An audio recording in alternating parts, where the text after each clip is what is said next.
আজি মানে প্ৰথমতে আপোনালোকক আমাৰ আমন্ত্ৰণ ৰক্ষা কৰি আপোনালোকে যে আহিছে আপোনালোকক মই ধন্যবাদ জ্ঞাপন কৰিছোঁ। আজি আৰু প্ৰেছমিটটো দিয়াৰ উদ্দেশ্যটো এইটো হ'ল কিছু মানে সন্মানীয় ব্যক্তি দেই, মই তেওঁলোকক সন্মান কৰোঁ। সন্মানীয় কিছুমান ব্যক্তিয়ে ফেচবুকত মানে ফটকা ফুটাব নালাগে বুলি কৈ আছে।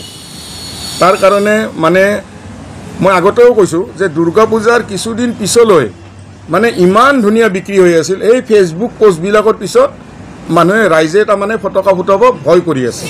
এতিয়া যিবিলাক মানুহে এই ফেচবুক পোষ্ট দিছে যে ফটকা ফুটাব নালাগে, মই মানে তেওঁলোকে কৈছে যে ঘৰৰ সদস্য এজন ঢুকালে জানো আপোনালোকে ফটকা ফুটাব। ঠিক আছে, তেওঁ কথাটো কৈছে, কিন্তু আপোনালোকৰ ঘৰৰ সদস্য ঢুকালে জানো আপুনি মদ্যপান কৰিব? ৱাইন শ্বপ জানো বন্ধ হৈছে? মাছ মাংসৰ বজাৰটো পূৰা খুলি গ'ল, মানুহেতো মাছ মাংস পূৰা খাইছে। ঘৰৰ সদস্য ঢুকালে মাছ মাংস খাই জানো? বাৰত যায় জানো? আজিতো বাৰ চলি আছে, চিনেমা হল চলি আছে, যাই আছে, মানুহ ফূৰ্তি কৰি আছে। অকল ফটকাটোকে টাৰ্গেট কিয় কৰি লৈছে? আজি অকল ফটকাটোৱেই টাৰ্গেট কিয়? কি ফটকা ফুটালি জুবিনদাৰ আত্মাই কি মানে শান্তি নাপাব নেকি?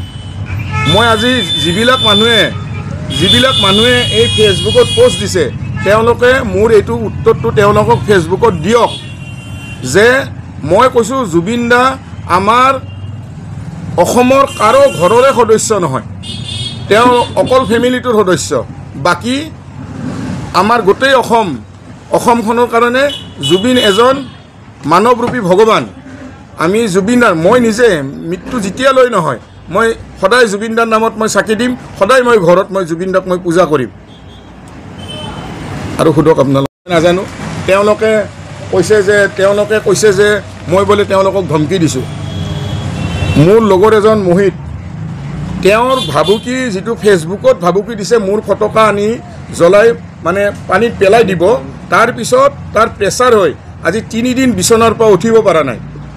আজি 3 দিন বিচনাৰ পৰা তেওঁ আছে একেলগে। মই অসমবাসী ৰাইজক আপোনালোকৰ অনুৰোধ কৰিছোঁ, এইকেইজন মানুহ আপোনালোকে দেখাওক, এইকেইজন মানুহ মোক ফেচবুকত ধমকি দিয়া, মোৰ ফটকা পানীত পেলাই দিম বুলি কোৱা, এইকেইজনক দেখাওক। এইকেইজন হৈছে একদম ভণ্ড সংগঠন। এওঁলোকৰ বহুত ব্লেকমেইলিং কেছত এওঁলোকে জেলো খাইছে, ডাক্তৰৰ পৰাও পইচা লৈছে, আৰু কিবা এটা 100 কোটি টকাৰ কেলেংকাৰী RTI কৰি তেওঁলোকৰ পৰাও পইচা লৈছে, আৰু কেঞ্চাৰ পেচেণ্টৰ নামত সাহায্যৰ নামত চান্দা উঠাই তাৰলৈ বিজনেছ কৰি আছে। একদম ভণ্ড।